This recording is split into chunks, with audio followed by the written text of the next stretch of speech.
Convido a todos então a fecharem um pouco os olhos, buscar essa reflexão interior, nos conectando com nós mesmos, com a equipe espiritual aqui presente, com a figura do Mestre Jesus, que possamos todos nós, nesse momento, conviver em harmonia, abrindo as nossas mentes, abrindo também os nossos corações aos bons sentimentos, às boas reflexões, que possamos compreender e aplicar em nossas vidas esses conhecimentos que serão aqui adquiridos hoje. Agradecemos também por esta oportunidade de estarmos aqui neste momento e que possamos dar sequência aos nossos trabalhos com muita paz e muito amor em nossos corações. Que assim seja. Hoje temos nosso palestrante da noite, o Sr. Luiz Franco, que vem de Joinville, Centro Espírita Luz do Oriente, é isso? Que vai nos falar sobre um tema bastante importante, sempre para todos nós, que é o perdão. Fique à vontade. Muito boa noite a todos. Motivo de muita alegria poder estar aqui novamente nessa casa, conversando um pouco sobre a doutrina espírita. E é inevitável, quando eu recebo os convites de estar aqui na casa de Jesus, lembrar da felicidade do nome da casa, num momento como esse, né, tão próximo ao aniversário de Jesus, né, o Natal se aproximando. E que essa nossa presença aqui nessa casa possa fortalecer nosso desejo, nossa vontade de que o Mestre querido esteja de fato em nossos lares. Nesse final de ano, né? A vontade dele existe. É preciso que a gente faça a nossa parte, convidando ele para que ele esteja conosco, né? Nos coloquemos de maneira receptiva, apacentando as nossas almas. Natal é momento de reunir família, né? E família é um elemento químico por natureza explosivo às vezes. Mas que sejamos nós aqueles que já temos o contato com a doutrina espírita, que levemos para esse grupo tão importante para nós, que é a família, a paz. Sejamos nós os elementos que apacentam esse grupo. Esse é o meu desejo mais sincero para todos nós nesse final de ano. E por isso o tema perdão é também oportuno, né? E todas as reflexões que eu vou compartilhar com vocês, e desde já digo que são pontos de vista, são percepções minhas, obviamente alicerçadas pela doutrina espírita, mas não são a verdade absoluta. Espero que vocês tenham outros insights, outros pontos de vista, e que eu possa trazer algo diferente, porque aí eu vou estar, de alguma forma, contribuindo para vocês também. E tudo aquilo que eu vou comentar sobre o perdão, devemos olhar quando eu preciso aplicar o perdão para comigo mesmo, né, o auto-perdão. Quando eu preciso exercitar o perdão em relação a outra pessoa, que eventualmente tenha me atingido, né? E também quando eu sou aquele que necessita praticar o perdão, oportunizar o perdão, né, para o outro. Então, imagino que tenhamos, cada um de nós, situações diversas em relação a esse tema, né? Espero que os comentários, as abordagens possam ir ao encontro daquilo que vocês vieram buscar hoje aqui. Outro dia essa semana eu fiz uma palestra numa casa espírita lá próxima de Joinville, e o tema era outro. Mas o dirigente fez na sua abertura, na prece, e ele disse assim, que Deus esteja conosco e que também com os nossos irmãos que aqui não puderam estar. Isso é uma certeza da vida. Deus está conosco. Deus sempre está conosco. E por que eu resgato essa colocação, né? Ou seja, independente da nossa vontade, Deus está. E segue nos envolvendo incessantemente com o seu amor, com a sua bondade e com a sua justiça. E eu resgato isso justamente para lembrar que nós, espíritos reencarnados nesse planeta, não caímos aqui de paraquedas, por acaso. Muito além disso, nós tivemos um plano, um planejamento quando nós reencarnamos.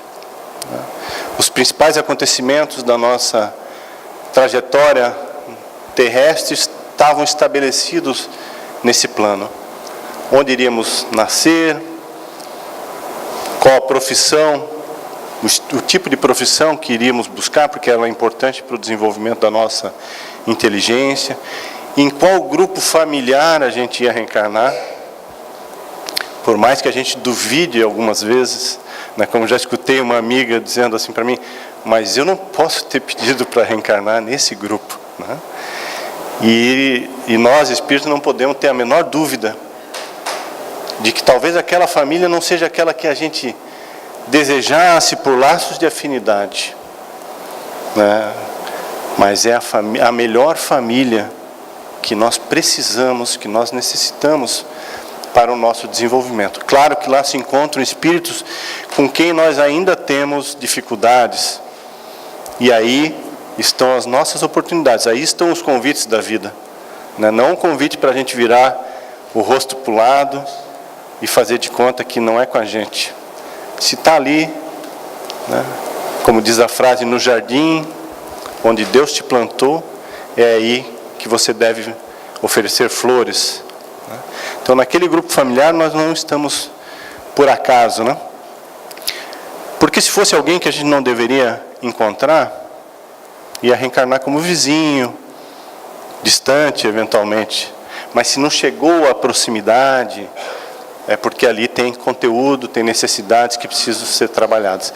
Façamos a nossa parte, para que ao retornarmos ao mundo espiritual, possamos nos aproximar ao máximo daquele plano que foi lá traçado. É muito difícil isso, né? Os Espíritos nos dizem que são pouquíssimos aqueles que retornam ao mundo espiritual na condição de completistas. Aqueles que, de fato, executam o plano na sua integralidade. Nós nos distraímos na jornada, pegamos outros caminhos, a vida trata de se replanejar, procurando extrair o máximo das nossas escolhas. Mas, para que a gente não retorne ao mundo espiritual, né? E olhe lá e perceba que aquela pessoa que nós evitamos, que nós nos afastamos, que nós colocamos de lado, era justamente aquela que a gente tinha solicitado que estivesse ao nosso lado, que nós nos reencontrássemos com ela, porque agora ia. Não, agora pode mandar que agora vai dar certo. E novamente nós tenhamos deixado de oferecer a nossa cota. Então estejamos muito atentos às nossas motivações, às nossas emoções. Tem um amigo que já retornou ao mundo espiritual, era o presidente da nossa casa, retornou ao mundo espiritual ao final do ano passado, dia 21 de dezembro vai fazer um ano que ele lá se encontra. Ele sempre dizia uma frase que segue ecoando na minha cabeça. Ele dizia assim: quando eu não consigo perdoar, é porque a vida me convida a amar um pouco mais. É que a minha cota atual de amor que eu tenho para oferecer ainda não é suficiente. Ainda não me coloca em condições de administrar aquela situação, diluir aquelas emoções e amar. Que é o grande objetivo, se a gente pode se permitir, da vida, é que a gente aprenda a amar. Então, diante das grandes dificuldades do relacionamento, ali também se encontram os grandes convites da vida para que a gente ofereça o algo mais. Então, vamos conversar um pouco sobre isso, sobre o perdão, né? E quando nós buscamos a origem da palavra perdão, nós encontramos que ela vem do latim de perdonare, e ela tem como prefixo per, que significa total, completo, mais donare, dar, entregar e doar. Então a gente já percebe na construção da palavra que ela nos exige um esforço, ela nos exige que nós nos doemos, nós nos entreguemos por completo. Mais adiante, nós vamos falar sobre a definição da palavra caridade, o entendimento da palavra caridade por Jesus, e nós vamos lá encontrar o perdão novamente, a necessidade da prática do perdão. Então, é natural que a gente perceba que perdoar em algumas situações para nós ainda é difícil. Ali se encontra o desafio de se entregar por completo. Mas tem situações que eu já consigo. São aquelas que a cota de amor que eu tenho já me permite administrar, né? Seguindo na definição da palavra, prefixo des, prefixo negativo, mais culpa, que vem do latim, falta o delito, ou seja, retirar a culpa de alguém. Ou seja, perdoar é retirar a culpa de alguém. E aí uma reflexão. Quantas vezes nós já precisamos que alguém retirasse a culpa de nós, nos desculpasse? Quantos equívocos, quantos momentos em que nós nos equivocamos e que desejamos que alguém viesse retirar aquela culpa que nós sentimos. E o perdão é esse processo, né? E para tirar a culpa, para tirar os pecados, é preciso o amor. O amor é o antídoto, é a contrapartida, né? Como dizia Jesus, o amor que cobre a multidão dos pecados. Por isso que no momento em que nós precisamos exercitar o perdão, nós precisamos movimentar em nós o amor.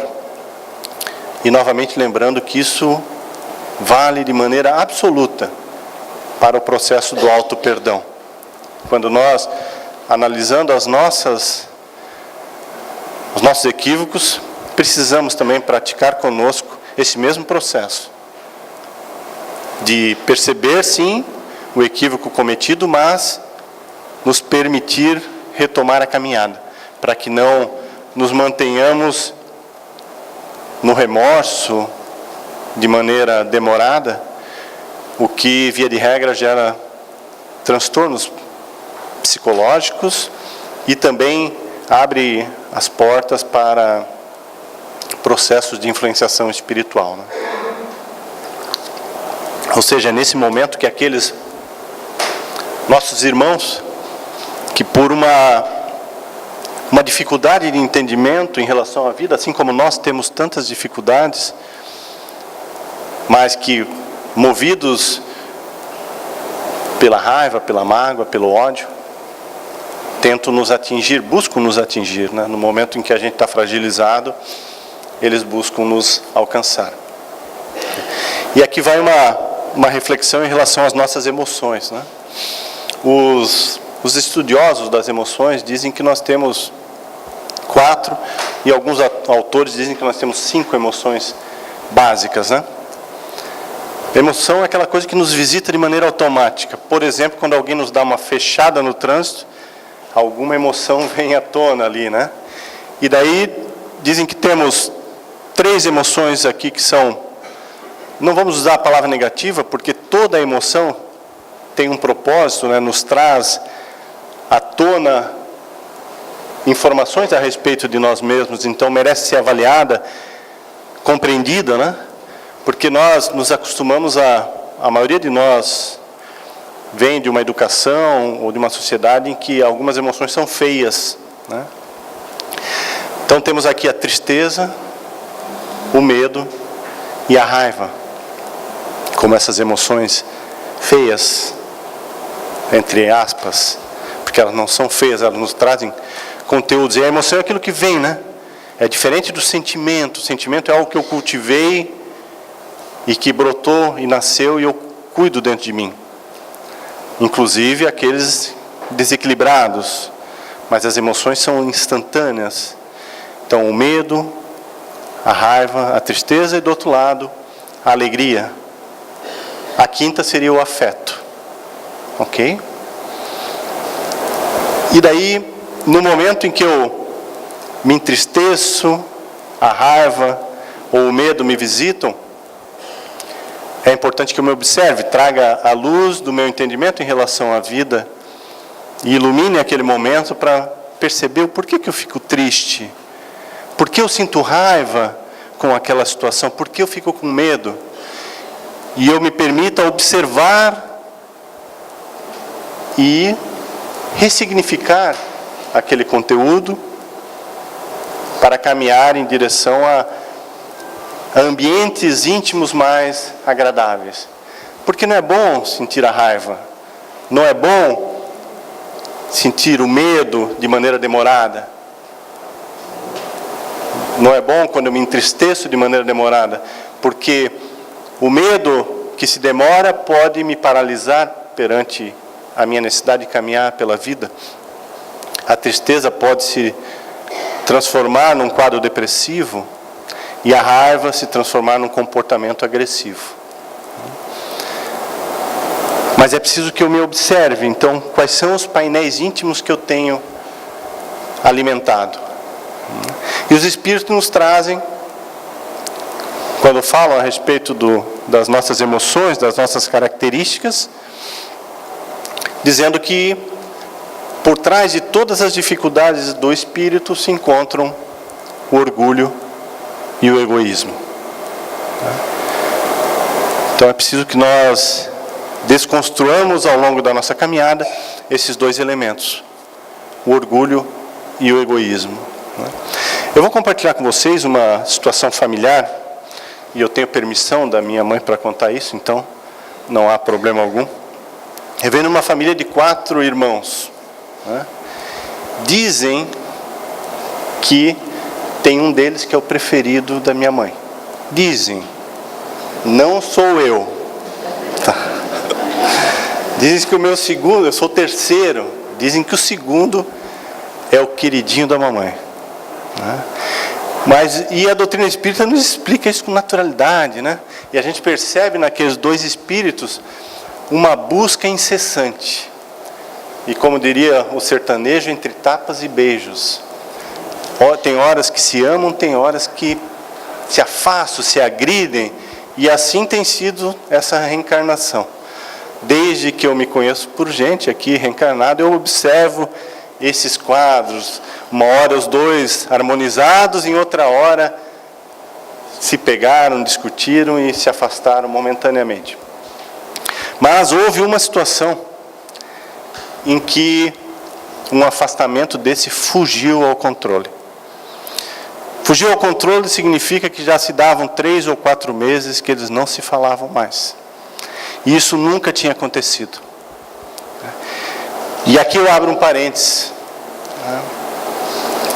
Quantos casos que nós ouvimos falar ou conhecemos de pessoas que se afastam de maneira às vezes definitiva. Já não faz 20 anos, 15 anos que não fala com o irmão, com a mãe porque brigaram. A gente está falando sobre perdão, né? A necessidade de a gente amar mais.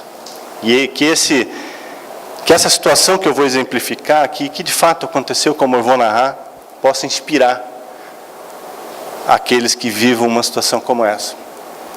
Estava na festa, tinha, não tem mais, Festa da Solidariedade, lá em Joinville.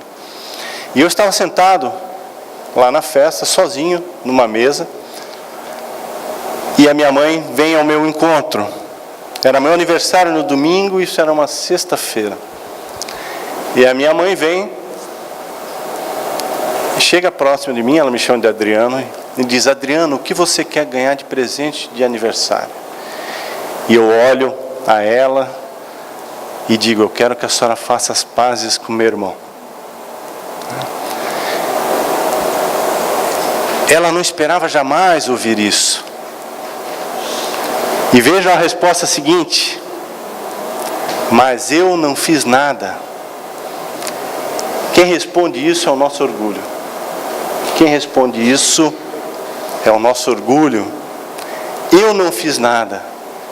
E aí eu devolvo ela. A senhora preferia ter feito? Seria mais fácil fazer as pazes se você tivesse causado o dano? Que bom que você não fez nada. Agora eu só peço que coloque a sua energia em fazer as pazes. E de fato a situação se resolve para a alegria de toda uma família, né? É preciso que a gente bote a energia na direção certa. É preciso que os nossos movimentos sejam de apacentar as situações, de acalmar os nossos corações, e daqueles a quem pudermos retirar a culpa, se tiverem nos atingido. A vida não é obra do acaso, né? Aqueles estímulos que nós recebemos da vida, eles não vêm como um castigo, como uma tortura, eles vêm como um estímulo para o nosso crescimento. Então, se nós precisamos oferecer mais amor, a vida vai nos estimular a oferecer mais amor, ela vai nos dar a oportunidade para que façamos isso. E nós jamais chegaremos ao final de um dia e lamentaremos por termos amado mais. Será muito mais agradável termos conseguido silenciar o nosso orgulho e termos nos permitido amar mais do que deitarmos e observarmos que aquele veneno, que é a mágoa, ainda se encontra dentro de nós. E isso, meus irmãos, é uma escolha de cada um de nós. Isso é uma escolha de cada um de nós. Não depende de ninguém essa decisão, uma decisão íntima. E uma decisão de alto amor. Ah, mas e o outro? O outro é da conta do outro. A minha conta sou eu. É sobre o meu proceder, sobre os meus pensamentos, os meus sentimentos, as minhas emoções que eu presto conta à minha consciência e a Deus. O outro é da conta do outro. E mais, como uma amiga um dia disse assim, mas um dia a lei de causa e efeito vai pegar ele lá na frente. A lei de causa e efeito não é uma lei de punição. As coisas se resolvem ao longo do tempo com amor. Então a lei de causa e efeito pega a todos nós, nos estimulando para o amor, não como um elemento de punição. Então não devemos... Sim, ninguém escapa à lei. Mas a síntese da lei é amor, justiça e caridade. Não é a expiação simplesmente por ser como se imaginássemos como ela sendo uma punição.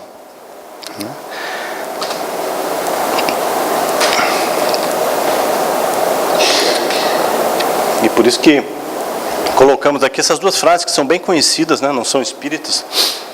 Quando você não perdoa, o prisioneiro é você. Mágoa é um veneno que as pessoas tomam pensando que o outro é que vai morrer. Mas são duas frases bem conhecidas aí das redes sociais, mas que tem um conteúdo interessante para a gente observar aqui, né?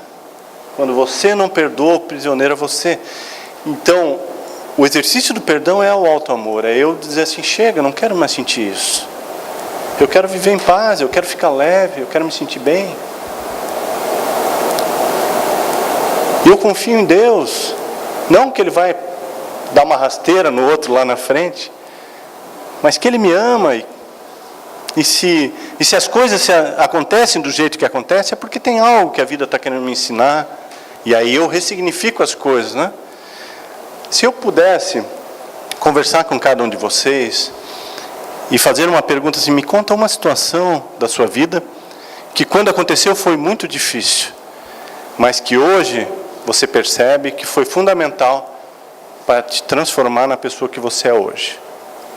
A gente vai encontrar essas situações na nossa caminhada, porque elas tinham exatamente esse propósito de nos transformarmos. Então, perante as dificuldades que a vida nos traz, o que nós devemos perguntar é: o que a vida quer me ensinar com isso? O que eu preciso aprender dessa situação? Porque se assim não fosse, não aconteceria comigo.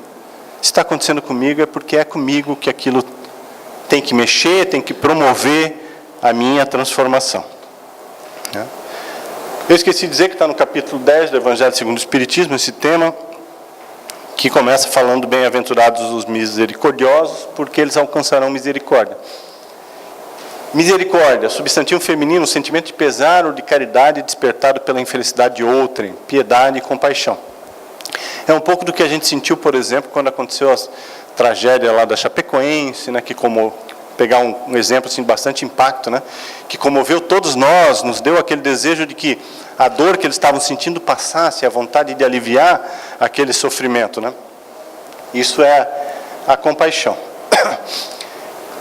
Quando seguimos a citação que está em Mateus, no capítulo 6, versículos 14 e 15. Se perdoardes aos homens as faltas que cometeram contra vós, também vosso Pai Celestial vos perdoará os pecados. Mas se não perdoardes aos homens quando vos têm ofendido, tampouco o vosso Pai Celestial vos perdoará os pecados. E a gente encontra no Pai Nosso, né, a frase: perdoa-nos as nossas ofensas, assim como perdoamos aqueles que nos ofendem. Não sei se todos nós já paramos para refletir sobre essa frase, mas nós estamos dizendo o quê? Pedindo a Deus que nos perdoe da mesma forma, da mesma maneira, com a mesma intensidade que nós perdoamos aqueles que nos ofendem. Ok? Ou seja, perdoa-nos as nossas ofensas, assim como perdoamos aqueles que nos ofendem. Ou seja, usa comigo da mesma medida que eu uso com o outro.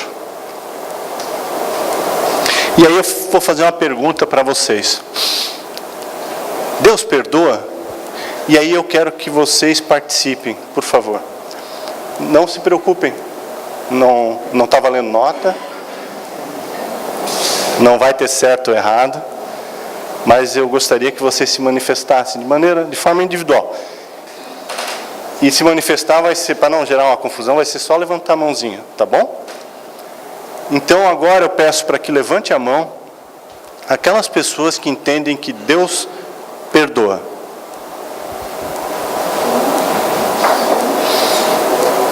Beleza, ok. E agora, aquelas pessoas que entendem que Deus não perdoa. O pessoal que disse que Deus não perdoa pode começar a sair já, né? Para não dar confusão. E aqui nós vamos compartilhar com vocês uma reflexão, tomando a liberdade de citar o nosso irmão lá do Paraná, o Cosme Massi. Ele fez essa reflexão no encontro espírita lá em Joinville há 10 anos atrás. E ele conta uma história assim, que ele estava numa casa espírita e veio um companheiro da casa dizendo: Cosme, no grupo de estudos que eu participo, nós estamos numa discussão. Alguns dizem que Deus perdoa e outros dizem que Deus não perdoa. E aí, Cosme, Deus perdoa ou não perdoa? E aí ele diz: eu fiquei com vontade de responder, mas resolvi perguntar. Meu irmão, aqueles lá no grupo de estudo que dizem que Deus perdoa, por que eles dizem que Deus perdoa? Ah, Deus perdoa porque Ele sempre nos oferece uma nova oportunidade, não importa o tamanho do equívoco que a gente tenha praticado, Ele nos fornece uma nova oportunidade de recomeçar a caminhada, de definir um novo rumo à nossa existência, né, de se corrigir, né, de superar aquela nossa dificuldade. E a reencarnação é uma dessas demonstrações de Deus nos perdoando e nos oferecendo uma nova oportunidade. E aí, Cosme, o que tu acha? Deus perdoa ou Deus não perdoa? E ele disse: fiquei com vontade de responder, mas resolvi perguntar, né? E aqueles que dizem que Deus não perdoa, por que eles dizem que Deus não perdoa? Dizem que Deus não perdoa porque Deus não se chateia, Deus não se magoa, Deus não se ofende. Isso são coisas nossas, né? Então, quando a gente erra, Deus não se entristece. Deus segue nos amando exatamente da mesma forma. Então, quem tem a necessidade de praticar o perdão, somos nós que temos essas emoções, esses sentimentos confusos ainda, né? Que não aprendemos a amar de maneira suficiente para que isso não acontecesse. E Deus é o amor na sua excelência. E aí, Cosme, Deus perdoa ou Deus não perdoa? E daí a gente vê a beleza de quem diz que Deus perdoa, quando compreende que Deus nos concede sempre uma nova oportunidade. Que coisa bonita entender a vida dessa forma, né? Deus nos favorecendo um novo caminhar. E também que bonito a compreensão daqueles que dizem que Deus não perdoa, porque entendem que Ele não se altera, Ele não deixa de nos amar, Ele não se entristece, Ele não tem necessidade de praticar esse perdão, que é o perdão daquele que se ofendeu, daquele que se chateou. Então, que dois conceitos bonitos. Então, Deus perdoa e Deus não perdoa conforme o nosso entendimento das coisas. Uma citação que está em Mateus, disse Jesus, escreveu Mateus numa conversa entre Jesus e Pedro. Bastante conhecida essa citação, Se contra vós pecou o vosso irmão, e de fazer-lhe sentir a falta em particular, a sós com ele. Se vos atender, tereis ganho o vosso irmão. Então, aproximando-se dele, disse-lhe Pedro: Senhor, quantas vezes perdoarei a meu irmão quando houver pecado contra mim? Até 7 vezes? Respondeu-lhe Jesus: Não vos digo que perdoeis até 7 vezes, mas até 70 vezes 7 vezes. Para quem já fez a conta, dá 490 vezes. Nem é tão difícil assim. 490 vezes, uma reencarnação, lá 80 anos, 70 anos, divide por 7, 7 vezes por ano. Dá um mês e pouquinho, um perdãozinho de cada vez. Nem é tão forte. Mas, na verdade, o Chico vai perguntar ao Emmanuel, então se devem perdoar as ofensas por 490 vezes? Cada ofensa, Chico. Cada ofensa. Então, claro que o convite da vida é que a gente perdoe sempre. Que a gente perdoe sempre. Esse é o convite da vida. E quando nós vamos à doutrina espírita novamente, no capítulo 15, fora da caridade não há salvação. Nós encontramos o apóstolo Paulo, no item 10, nos dizendo o seguinte: Meus filhos, na máxima, fora da caridade não há salvação, estão encerrados os destinos dos homens, na terra e no céu. Na terra, porque à sombra desse estandarte, eles viverão em paz. Fora da caridade não há salvação é o estandarte. À sombra desse estandarte, eles viverão em paz. No céu, porque os que a houverem praticado acharão graças diante do Senhor. Submetei todas as vossas ações ao governo da caridade, e a consciência vos responderá. Não só ela evitará que pratiqueis o mal, como também fará que pratiqueis o bem. Porquanto uma virtude negativa não basta. É necessária uma virtude ativa. Para fazer-se o bem, mister sempre se torna a ação da vontade. Para se não praticar o mal, basta as mais das vezes a inércia e a despreocupação. Tem uma frase que diz assim: não faça o outro o que você não gostaria que o outro fizesse a você. Conhece essa frase? Pois é, Jesus não disse essa frase. Jesus disse: faça ao outro o que você gostaria que o outro fizesse a você. A primeira é uma virtude negativa, no sentido de não faça ao outro aquilo que você não gostaria que o outro fizesse a você. É o que ele diz: para se não praticar o mal, basta as mais das vezes a inércia e a despreocupação. O convite da vida é que a gente faça o bem. Ou seja, que eu olhe uma situação e me pergunte o que eu gostaria que fizessem comigo se fosse eu que lá estivesse. E aí é qualquer situação. Então, quando eu me defronto com o próximo e vejo ele passando por uma situação qualquer, e eu me pergunto o que eu deveria fazer, basta a gente fazer o exercício de se colocar no lugar dele. E se fôssemos nós que lá estivéssemos? O que nós gostaríamos que fizessem a nós? E aí a gente bota a nossa energia nessa direção. E isso vale para qualquer situação. Aquele irmão caído na rua, bêbado, aquele que bate na nossa porta pedindo comida, qualquer um. O nosso irmão que não fala mais com a gente, qualquer um. O que a gente gostaria? Se fôssemos nós que lá estivéssemos, o que nós gostaríamos que fizessem a nós? Façamos isso. Essa é a nossa medida do bem agir. E a gente vê que é uma medida que evolui ao longo do tempo. Da mesma forma que a nossa compreensão da vida se amplia, esse nosso entendimento de como agir melhor também se modifica. E é isso, a vida serve, é esse o propósito da vida, né? Eu costumo brincar, dizer em tom de brincadeira, que se a gente passar um ano vindo na casa espírita, e ao final desse ano fizer um balanço e perceber que nós somos a mesma pessoa, tem algo que a gente não está entendendo. Tem algo que a gente não está compreendendo. Porque nós somos espíritos em construção, em progresso. Então nós temos essa necessidade. E veja o que ele diz ali, ó. Deixa eu achar.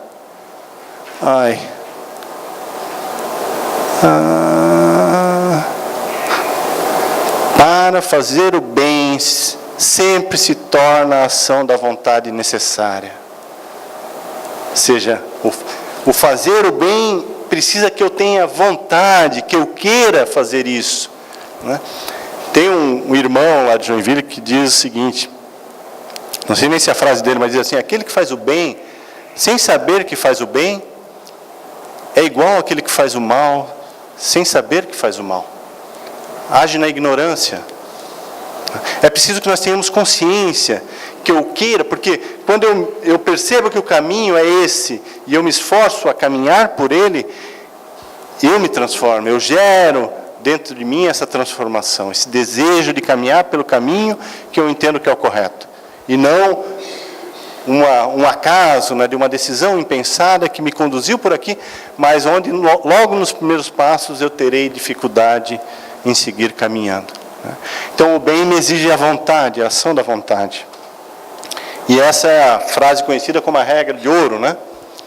Tudo aquilo, portanto, que quereis que os homens vos façam, fazei-o vós a eles, pois esta é a lei e os profetas. Se a gente esquecer tudo e lembrar disso daqui, a gente já vai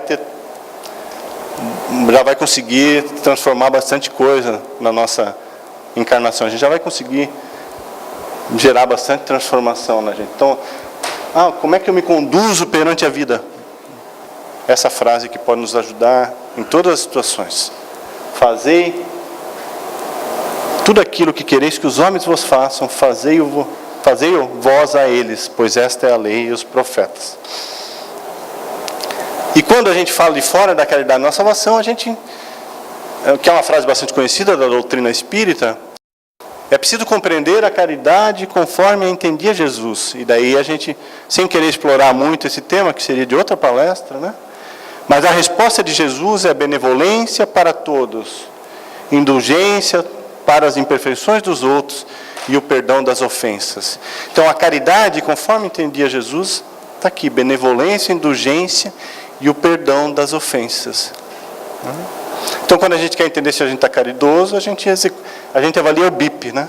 A benevolência, a indulgência e o perdão. O quanto a gente está conseguindo ser benevolente, o quanto a gente está sendo indulgente e o quanto a gente já consegue perdoar. E nós percebemos o desafio que é o exercício desses pontos da benevolência, da indulgência e do perdão. E é desse desafio que nós nos transformamos. E por isso que a frase nos diz: fora da caridade não há salvação. Ou seja, salvação é essa transformação do espírito rumo à sua felicidade e à sua perfeição.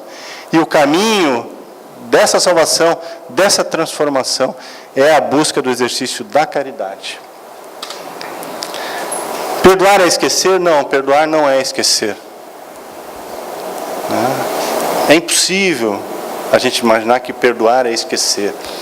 Perdoar é a gente ressignificar da nossa compreensão da vida, de que nada daquilo que nos acontece é obra do acaso ou não é da nossa necessidade, Nós vamos extrair daqueles acontecimentos o que a vida quer nos trazer de útil, qual é o aprendizado, qual é o convite que a vida está nos fazendo com aquela dificuldade. Seja eu diluo a mágoa, a raiva ou o ressentimento que o fato gerou. Eu vou lembrar daquela situação, só que eu não vou focar na dificuldade, na dor que a pessoa me gerou, por exemplo. Eu vou extrair dali o que a vida está querendo me trazer e vou focar nisso. Então eu lembro do fato, mas não me foco mais na mágoa e na raiva. Eu procuro compreender o que a vida me traz de estímulo para o meu crescimento, né? É a ressignificação.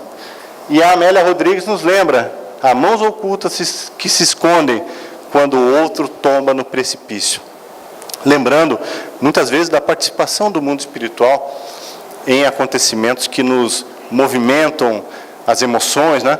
É aquela história assim, a briga começa, daqui a pouco a gente está lá e já nem lembra quando começou, não lembra nem por que começou. Mas quando diz, como diz no popular, depois que estão os dois rolando na brita, pouco importa quem começou, né? Importa que a gente devolveu ao convite que nos foi feito na mesma moeda.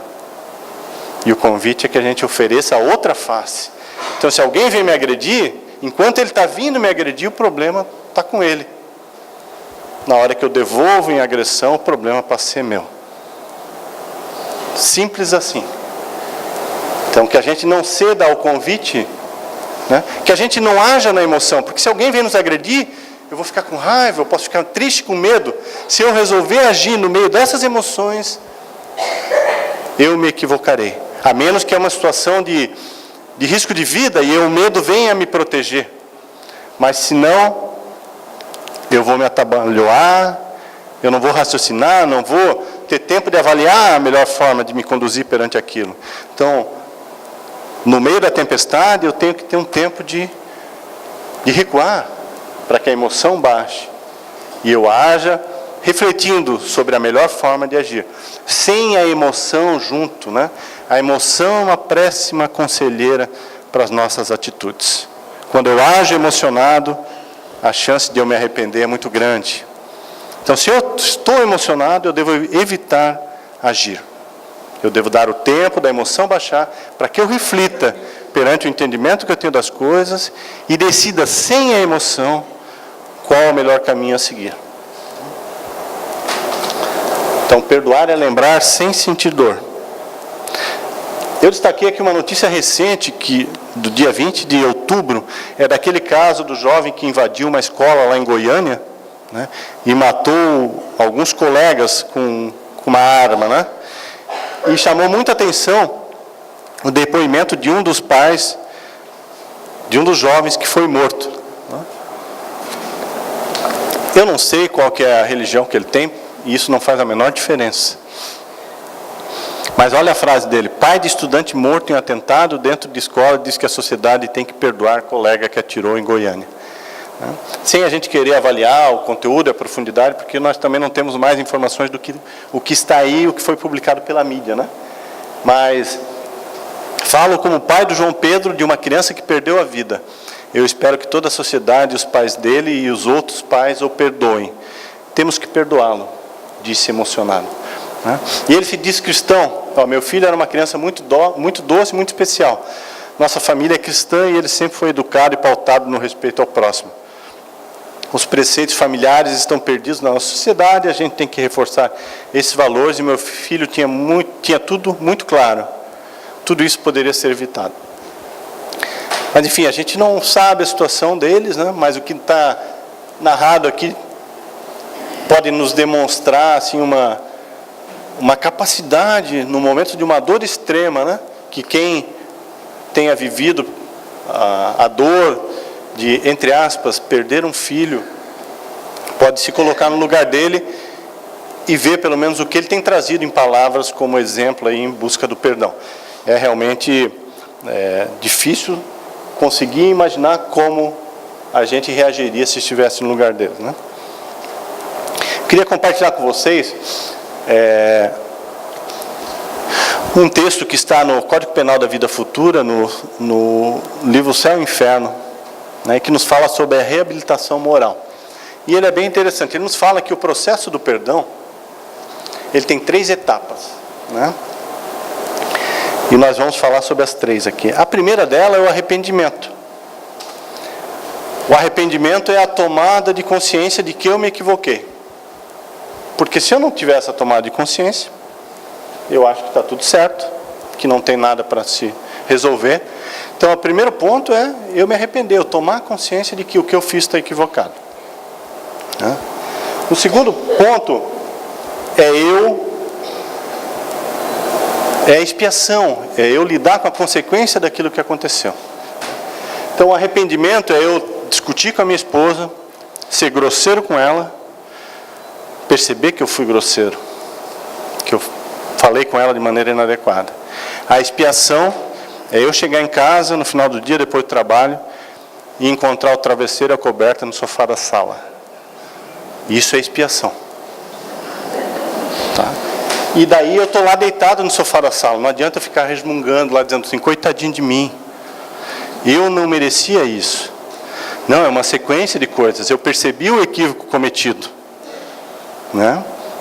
E agora eu estou lá na expiação. Estou dizendo, poxa, se eu não tivesse sido grosseiro, eu não ia estar dormindo aqui na sala. Né? Então eu estou na expiação e eu me resigno. Ou seja, eu compreendo o porquê que eu estou vivendo aquela situação. Eu faço o link com o meu ato praticado, e eu entendo que isso é uma consequência daquilo, e procuro viver isso com equilíbrio. Né? Mas não para por aí o processo, é preciso que eu me repare. Reparação é eu agir no bem. É no outro dia de manhã, minha esposa acordar e o café já está na mesa. E eu chegar para ela, bom dia, meu amor. O mamão que tu gosta já está prontinho no teu prato. Uma florzinha do lado, dizer que dia bom, vamos ser felizes hoje.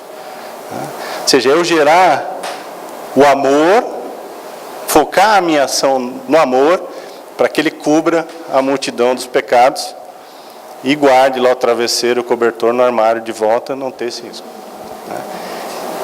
Então é um processo, é eu me arrepender, eu vivenciar as consequências do meu ato praticado, e eu agir no amor.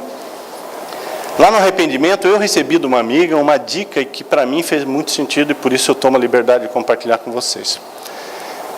Uma coisa é eu chegar para a pessoa, eu ter percebido que eu me equivoquei, e eu chegar para ela assim, eu queria que você me desculpasse, queria te pedir desculpa.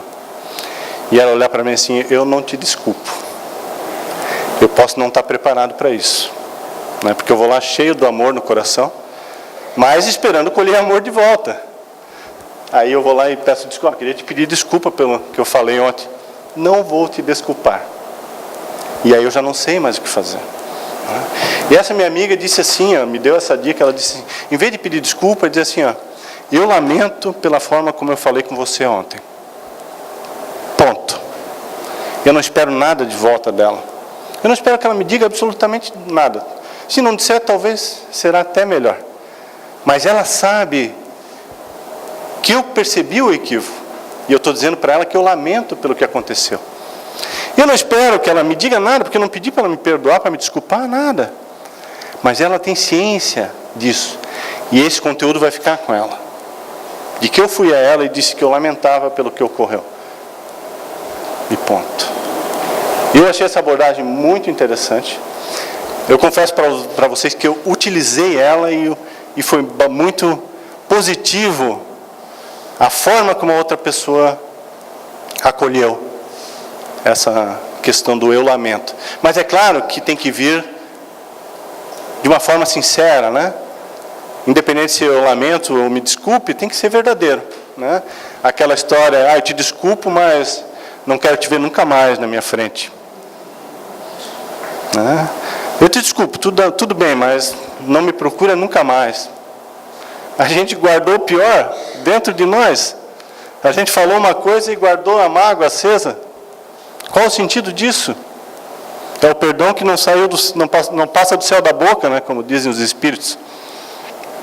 Isso não faz sentido. Né? É como aquela pessoa que ajuda alguém e esperando ouvir um obrigado de volta e não recebe. E diz assim, olha, ajudei, nem obrigado me disseram. Você esperava o pagamento, né? O obrigado era o pagamento.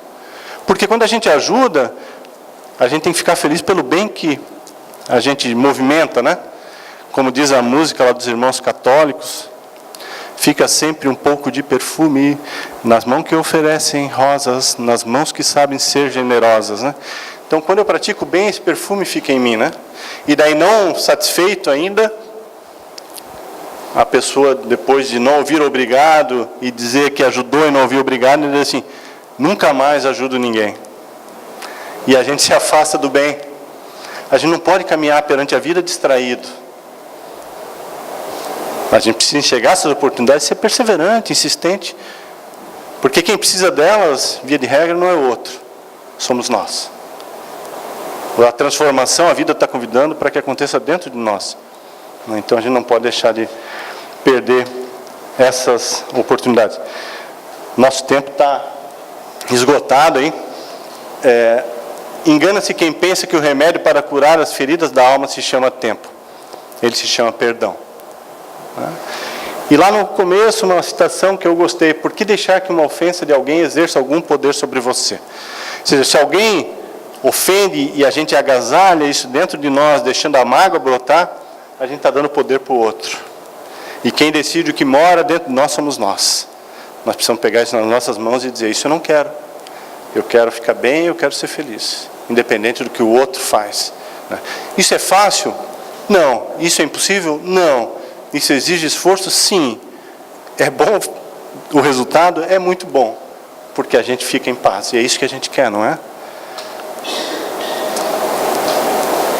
Eu tenho 2 minutos? Quando uma pessoa te decepciona, ainda que você a perdoe, nada volta a ser como antes, né? Daí a florzinha quebrada, o coração partido. Como diz o Raul Teixeira, quando a gente fica feliz 2 dias. Quando fica chateado, a gente fica 2 meses. Por quê? Quem disse que essa frase é verdade, né? O que ela traz de verdade? Traz de verdade que se alguma coisa aconteceu e mexeu tanto com você, é porque não é mais para você ser como era antes. A vida está te convidando à mudança. Mas não quer dizer que é ruim. Quer dizer que você precisa se modificar. Então, sim, a coisa não voltará a ser como antes, porque não era mais para ser como antes. Mas ninguém disse que é para ela ser pior. Quer dizer que é para a gente se transformar, inclusive em relação àquela pessoa. Jesus nos convidou, nos orientou a amar os inimigos. Reconcilia-te com o teu adversário enquanto ambos estão a caminho. E não esperar a hora do velório para daí lembrar assim, poxa, eu queria ter falado e não falei. Eu queria ter dito que... Então, que a gente faça os esforços, bote as energias para se reconciliar, para ficar bem com as pessoas, né? Agora em época de Natal, né? Quanto tempo faz que a gente... tem alguém que a gente lembra, que a gente queria dizer alguma coisa boa para aquela pessoa e está deixando os dias passar. Alguém que a gente quer lembrar como ela é especial, como eu amo, como ela é importante para a minha vida. Às vezes está do teu lado, dentro da tua casa. Então, vamos se convidar a deixar o amor fluir por nós. E se vocês acharam que eu fui duro em algum momento, vejam o Santo Agostinho.